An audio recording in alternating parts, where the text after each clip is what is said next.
realities that we face. And that begins with increasing defense spending. 2% is a start, as President Trump has said, but it's not enough. Nor is 3%, nor is 4%, more like 5%. Real investment, real urgency. We can talk all we want about values. Values are important. But you can't shoot values. You can't shoot flags, and you can't shoot strong speeches. There is no replacement for hard power. As much as we may not want to like the world we live in some cases, there's nothing like hard power. It should be obvious that increasing allied European defense spending is critical, as the President of the United States has said. Also critical is expanding our defense industrial base capacity on both sides of the Atlantic. Our dollars, our euros, our pounds must become real capabilities. The U.S. is fully committed under President Trump's leadership to pursue these objectives in the face of today's threats. Yesterday, I had a chance to attend the Ukraine Defense Contact Group. Today, participated in both the NATO Ministerial and the Ukraine Council. In both, we discussed Russia's war of aggression against Ukraine. I had the chance to brief allies on President Trump's top priority, a diplomatic, peaceful end to this war, as quickly as possible, in a manner that creates enduring and durable peace. The American Defense Department fully supports the efforts of the Trump administration. And we look to allies to support this important work with leading on Ukraine security assistance now through increased contributions and greater ownership of future security assistance to Ukraine. To that end, I want to thank my UK counterpart, Defense Secretary John Healey, for hosting this Ukraine Defense Contact Group and for his leadership on support of Ukraine. President Trump gave me a clear mission: achieve peace through strength, as well as put America first, our people, our taxpayers, our borders, and our security. We are doing this by reviving the warrior ethos, rebuilding our military, and reestablishing deterrence. NATO should pursue these goals as well. NATO is a great alliance, the most successful defense alliance in history. But to endure for the future, our partners must do far more for Europe's defense. We must make NATO great again. It begins with defense spending, but must also include reviving the transatlantic defense industrial base, rapidly fielding emerging technologies, prioritizing readiness and lethality, and establishing real deterrence. Finally, I want to close with this. After World War II, First General and then President Eisenhower was one of NATO's strongest supporters. He believed in a strong relationship with Europe. However, by the end of Eisenhower's presidency, even he was concerned that Europe was not shouldering enough of its own defense, nearly making, in Eisenhower's words, quote, a sucker out of Uncle Sam. Well, like President Eisenhower, this administration believes in alliances, deeply believes in alliances. But make no mistake, President Trump will not allow anyone to turn Uncle Sam into Uncle Sucker. Thank you, and we're glad to take some questions. Thanks very much. Let's start with the U.S. traveling TV pool with Liz Verdun.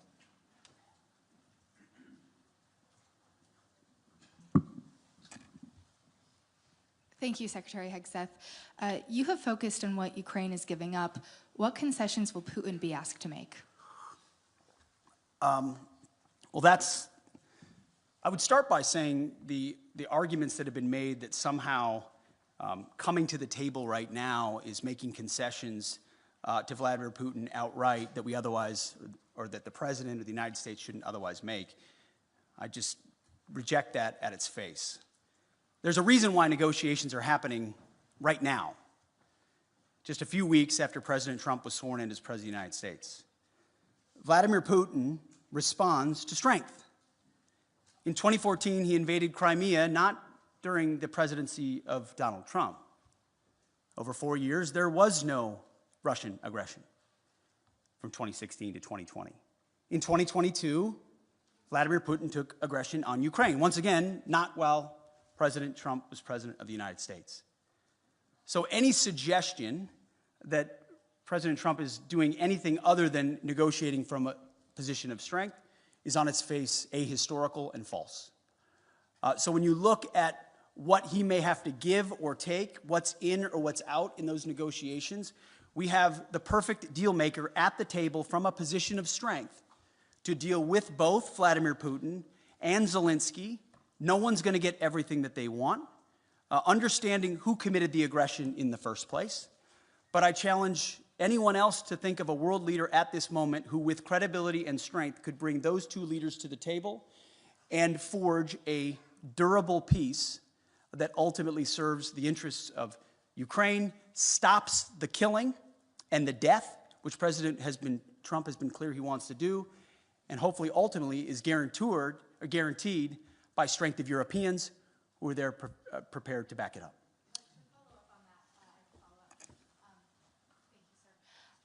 Why not invoke Article 5 then for the NATO peacekeeping forces that could potentially be deployed? How does that deter President Putin? Well, I would say, I want to be clear about something as it pertains to NATO membership not being realistic outcome for negotiations. That's something that was stated as part of my remarks here, as part of a coordination with how we're executing these ongoing negotiations, which are led by President Trump. All of that said, these negotiations are led by President Trump. Everything is on the table in his conversations with Vladimir Putin and Zelensky. What he decides to allow or not allow is at the purview of the leader of the free world, of President Trump. So I'm not going to stand at this podium and declare what President Trump will do or won't do, what will be in or what will be out, what concessions will be made or what concessions are not made. I can look, as our team has, of what's realistic, likely on an outcome. I think realism is an important part of the conversation that hasn't existed enough inside conversations amongst friends. But simply pointing out realism, like the borders won't be rolled back to what everybody would like them to be in 2014, is not a concession to Vladimir Putin.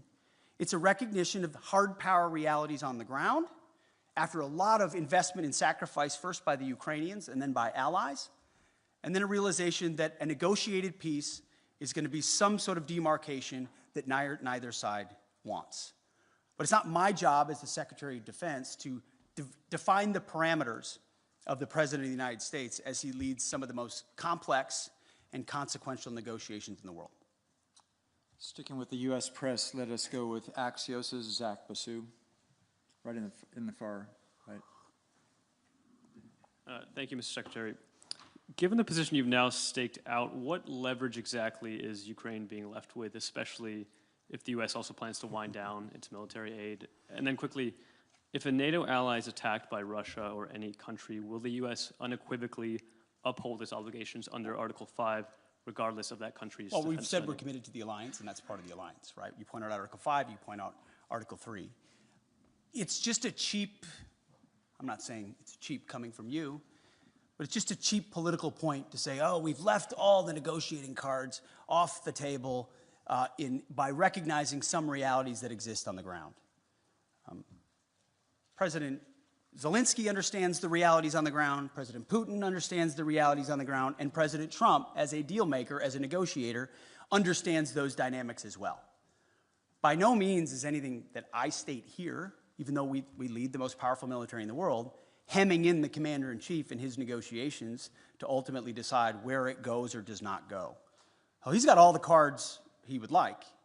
And the interesting part is, oftentimes, while the conventional status quo mindset or the legacy media wants to play checkers, the same checkers game we've been playing for decades, President Trump, time and time again, finds a way to play chess.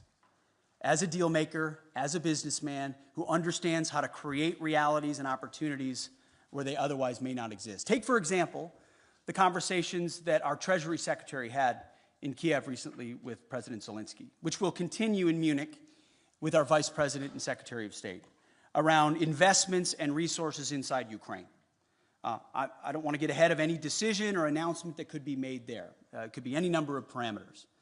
But President Trump, as a deal maker and a businessman, recognizes that an investment relationship with Ukraine, ultimately in the long term for the United States, is a lot more tangible than any promises or shared values we might have, even though we have them.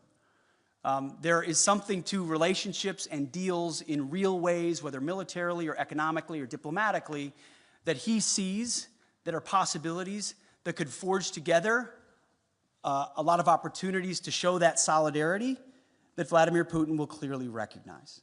That's one of any number of other opportunities that this president will leverage in these high-stakes negotiations. So I just reject on its face the premise that somehow President Trump isn't dealing with a full set of cards when he's the one that can determine ultimately what cards he holds. Great. Now shifting to the international press, we'll take the French wire service Agence France Presse with Max Delaney.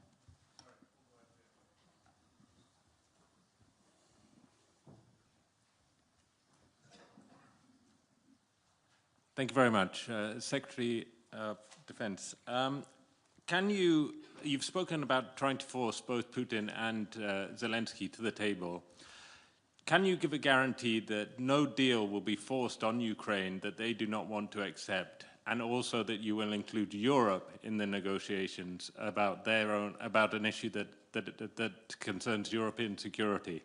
And can you tell us whether the US will continue to supply arms to Ukraine during any negotiations? Well, to the first part of your question, that's not ultimately my decision.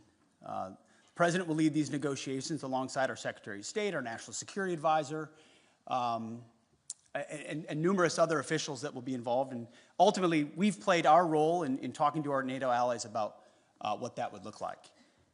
President Trump, I want to point out, I've got the truths right here that he posted, called both, in case we missed it, Vladimir Putin and President Zelensky.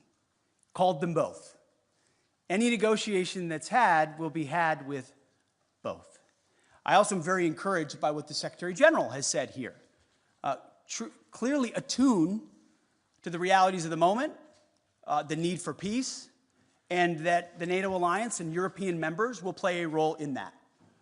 Ultimately, President Trump speaking to those two countries is central to the deal being made, but it affects a lot of people, of course. So I'm not going to be involved in those intimate diplomatic negotiations. That's for the pros atop the Trump administration who do diplomacy and negotiations. Ultimately, as security assistance, we have continued to provide what has been allocated. I think it would be fair to say that things like future funding, either less or more, could be on the table in negotiations as well. Whatever the president determines is the most robust carrot or stick on either side to induce a durable peace, understanding, obviously, the motivations that Vladimir Putin has had on Ukraine for quite some time. Thank you.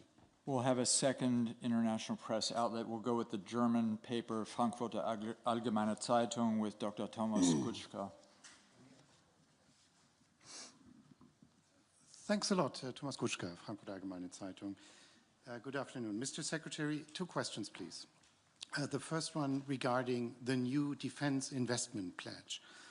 When you and President Trump speak about raising it to 5%, do you mean European allies only, or do you mean the US as well, which is currently at 3.4% according to NATO statistics? And if the latter is true, when do you think the US could possibly reach the goal of spending 5% on defense? That's number one. Number two, you've said yesterday that Europeans need to take ownership of their own conventional security. So should Europeans expect that ultimately the US would withdraw the bulk of their forces from Europe and just leave in place what is necessary for nuclear deterrence? I know there's a revision going on. I don't expect you to name any numbers, but maybe give us an outlook of what we should expect. Thank you. Thank you. I think nobody can or should contest the extent of America's willingness to invest in national security. We have a budget of $850 billion spent on defense. I'm in the business of ensuring that every dollar of that is used wisely, which is why we're pushing a Pentagon audit and making sure that we're cutting fat so that we've got more at the tip of the spear. 3.4% is a very robust investment, larger than most of our allies within NATO. Any defense minister or secretary of defense that tells you they wouldn't want more would be lying to you. I understand that. Ultimately, we have our own budgetary considerations to be had, but I don't think an unwillingness of NATO allies to invest in their own defense spending can be dismissed away by trying to point at the $900 billion that America has invested around the globe to include the NATO alliance and saying that's not enough. So ultimately, we are very much committed to the NATO alliance and to our allies, but without burden sharing, without creating the right set of incentives for European countries to invest, then we would be forced to attempt to be everywhere for everybody all the time, which in a world of fiscal restraints is, again, to get back to that word reality, just not reality. So yes, we will continue to spend robustly. Our expectation of our friends, and we say this in solidarity, is you have to spend more on your defense, for your country, on that continent, understanding that the American military and the American people stand beside you as we have in NATO, but can't have the expectation of being the permanent guarantor, as I alluded to, from what even Eisenhower observed post-World War II. That shift has to happen. The peace dividend has to end. There are autocrats with ambitions around the globe, from Russia to the Communist Chinese. Either the West awakens to that reality and creates combat multipliers with their allies and partners, to include NATO, or we will abdicate that responsibility to somebody else with all the wrong values. You mentioned Europe. We have not said in any way that we're abandoning our allies in Europe. There have been no decisions based on troop levels. Again, that's a discussion to be had by the commander-in-chief in these high-stakes negotiations. And that would most likely come later on. But there is a recognition that the ambitions of the Communist Chinese are a threat to free people everywhere, to include America's interests in the Pacific. And it makes a lot of sense, just in a common sense way, to use our comparative advantages. European countries spending here in defense of this continent, in defense of allies here, against an aggressor on this continent with ambitions. That strikes me as the right place to invest. And I don't say that in a condescending way. I say that in a common sense, practical way. Investing in defense on the continent makes sense. We support that as well. It also makes sense comparatively and geographically for the United States, along with allies in the Pacific, like Japan and South Korea and the Philippines and Australia and others, to also invest in allies and partners and capabilities in the Pacific to project power there in service of deterrence. That deterrent effect in the Pacific is one that really can only be led by the United States. We wish we could lead everywhere at all times. We will stand in solidarity with allies and partners and encourage everyone to invest in order to have force multiplication of what we represent, but it requires realistic conversations. Those with disingenuous motives in the media, I don't mean to look at you, I'm just saying anyone that suggests its abandonment are trying to drive a wedge between allies that does not exist. We are committed to that NATO alliance. We understand the importance of that partnership, but it can't endure on the status quo forever in light of the threats we face and fiscal realities Europe has to spend more, NATO has to spend more, has to invest more, and we're very encouraged by what the Secretary General has said. And frankly, behind closed doors, what a lot of our allies have said as well, acknowledging that reality. And that's why when I say make NATO great again, it's what President Trump set out to do in 2017. The press said President Trump is abandoning NATO. He's turning his back on our NATO allies. That's what the headlines read in 2017 and 2018. What actually happened? That tough conversation created even more investment to the point where now almost every NATO country is meeting the 2% goal that was said to be egregious when he first said it. Now European countries are stepping up, and President Trump continues to ring the alarm bell that even more investment is required considering where we are. So suggestions of abandonment otherwise continue to be disingenuous, and we are proud to be part of this alliance and stand by it. Sir, I'll take a couple more.